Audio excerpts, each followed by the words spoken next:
يا مساء الفل والياسمين، عاملين ايه؟ يا رب تكونوا بخير. اللهم صل وسلم وبارك على سيدنا محمد. معاكم نورة من قناة يوميات واكلات نورة. ان شاء الله النهاردة هنبتدي مع بعض فيديو جديد، وهنعمل الفراخ المقرمشة، او اللي بيسموها مثلا فراخ كنتاكي، وبطريقة تحفة جدا وسهلة وبسيطة، ومكوناتها موجودة في كل بيت. ويلا بينا نشوفها كده مع بعض ونسمع صوت القرمشة.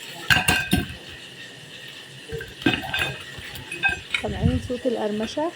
تحفة جدا ومقرمشة، والكفر بتاعها ما بيفكش وزي الفل. و عايزاكم بقى ايه تتابعوا معايا الفيديو للاخر، واللي يشوف الفيديو يعمل لايك واشتراك لو اول مرة تشوفوني. ومعلش على التأخير ده كله. اول حاجة خالص انا طبعا الفراخ البيضة احنا بربيها في البيت، فموجودة عندنا في التلاجة، فبتكون الأجنحة بتاعتها كبيرة شوية. ف... فاحنا يعني بنبقى يعني ببقى شايله الضافر اصلا، وانا بنضف الاجنحه وكده ببقى شايله الضافر ومستغنيه عنه خالص. وبعد كده بجيب الجناح وبقسمه نصين زي ما انتم شايفين كده، عشان ما يبقاش حجمه كبير ويستوي على طول، وما يبقاش الحجم بتاعه كبير كده في لان طبعا هيتحط عليه كذا كفر من بره، فالحجم هيبقى كبير قوي وممكن يغيب في الزيت او ما يستويش. شايفين قطعة اللحمة اللي في الجناح قد ايه كبيرة جدا؟ بسم الله ما شاء الله، يعني اللهم بارك. طعمه كان خطير خطير يعني. الولاد قالوا لي يا ماما انا كنت الاول اعمل مثلا زي اي فلاحين هنا، ما مثلا بيربوا الفراخ فبياخدوا الأجنحة والرجول والرقبة والحاجات دي ويعملوا بها صينية بطاطس. أنا كنت من الناس دي اللي بتعمل صينية بطاطس، فلما عملت المرة دي الوصفة دي الولاد قالوا لي بعد كده اعملي أي حاجة تانية في صينية بطاطس، بس سيبي الأجنحة اعملها لنا بالطريقة الحلوة دي. ونسفوها نسف بسم الله ما شاء الله يعني. دلوقتي طبعا أنا قسمتهم نصين، هغسلهم واغسل ايدي واغسل السكينة بقى والمصفى والحاجات دي وارجع لكم تاني. ودلوقتي خلاص بعد ما غسلتهم جبت صينية كده او بولة، وحطيت فيها حوالي كوباية ونص من المية. مية، ايوه مية، ولا لبن ولا زبادي ولا، يعني بصوا مية. والمية دي عصرت عليها ليمونة كاملة كده مليانة مية او ليمونتين صغيرين. وبحط بقى ملح وفلفل وبابريكا وتوم باودر. وحطيت كمان معلقتين صويا صوص. لو مش عندك الصويا صوص تقدري تستغني عنه خالص، مفيش مشاكل. كوباية ونص مية، ملح فلفل على حسب الكمية عندك، ملح وفلفل وبهارات فراخ، عفوا ما قلتهاش في المرة الأولى، وبابريكا، معلقة بابريكا ومعلقة توم باودر. وهقول لكم دلوقتي انا ضفت ايه، واحط عليهم على ليمونة كبيرة ومعلقتين كبار او معلقة ونص صويا صوص. وتقدري تستغني عنه. طبعا الولاد قالوا لي ان هم عايزينه سبايسي، عايزينه حراق، فزودت معلقة شطة كبيرة.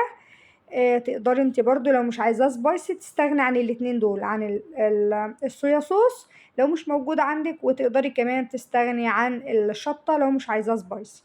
عايزاه سبايسي بتحطي معلقة شطة. تمام. اي استفسار بكتبه في الكومنتات وانا اقول لكم عليه على طول. هيعجبكم جدا لو عملتوه وهتشكروني عليه جدا. ودلوقتي طبعا انا خلاص انا كده بصور قبل ما الكهرباء تقطع، فخلاص دخلته التلاجة عشان يقعد ساعتين لثلاث ساعات. طبعا اما قعد ساعتين لثلاث ساعات في التلاجة كان خلاص النور جه. فطبعا ايه فده طبعا بعمل الكفر اللي فوقه عبارة عن كوباية ونص من الدقيق، وعليهم نص كوباية من النشا وملح وبابريكا ومعلقة توم باودر. تمام. حطيت تاني زي ما قلتلكوا دقيق ونشا ومعلقة توم باودر ومعلقة صغيرة من البابريكا وتقدري تستغني عنها، وذرة ملح صغيرة جدا عشان يحيق الدقيق والكفر بتاعه ويبقى طعمه كويس.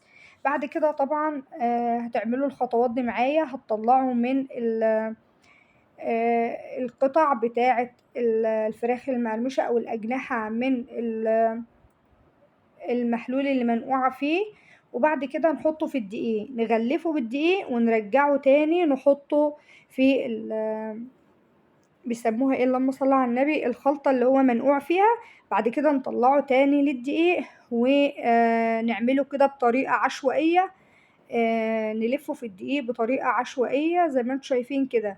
في خطوة هنا هقول لكم عليها، ما تعملوش كل الكمية وتسيبوها وتحمروا براحتكم، مش هينفع وهيشرب الخلطة اللي عليه او اللي هو شاربها هتشرب الدقيق ومش هيبقى حلو خالص. انتوا تعملوا اول باول زي ما انا بوريكم كده بالظبط.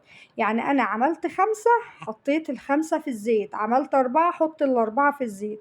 وطبعا بحطهم في الزيت على الزيت بيكون معايا قبل درجة الغليان اللي هو سخن.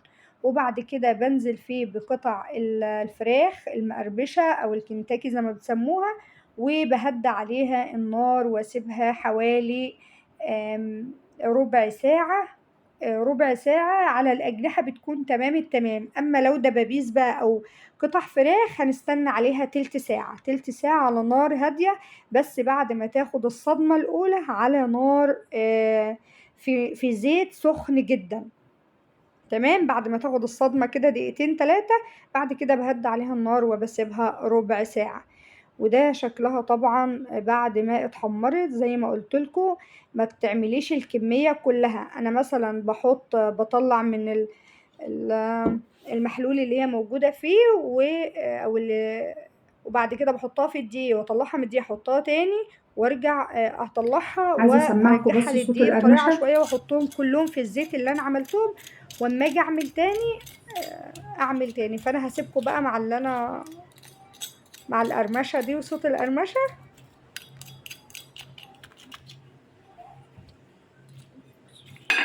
بصوا بصوا بصوا الحلاوه.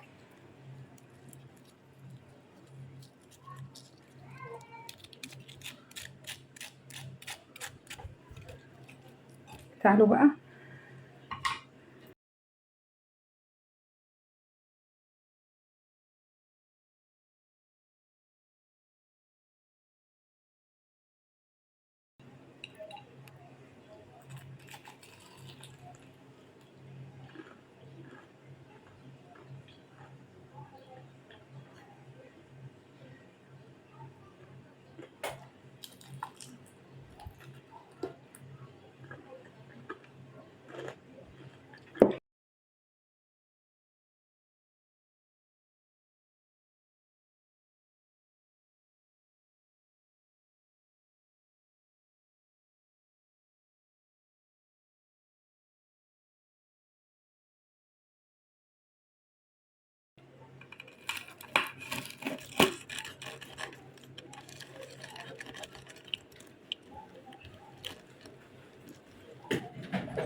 ودلوقتي خلصنا الوصفة بتاعتنا وكنت عاملة معاها رز وصوص كده، ويا رب الوصفة تعجبكم.